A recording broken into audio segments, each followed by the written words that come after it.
By the time we hit the mid-year, we've been able to kind of track on some patterns, some things that we can see kind of coming out.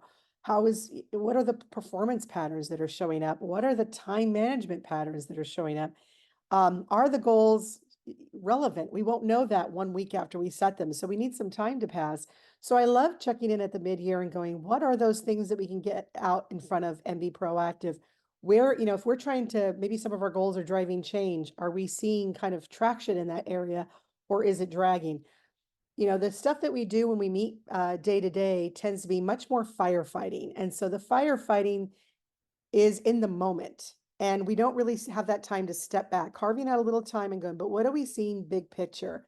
I can't tell you how many times I hear from folks that they feel like their organization is reactive versus proactive. This is a very proactive conversation. And it's part of the reason why it doesn't happen is that people feel like, okay, well, if I don't have this, nothing's going to break. Well, it's a little bit like changing the oil in your car. If you do the things to kind of maintain it, then you're not going to have these major repairs later on.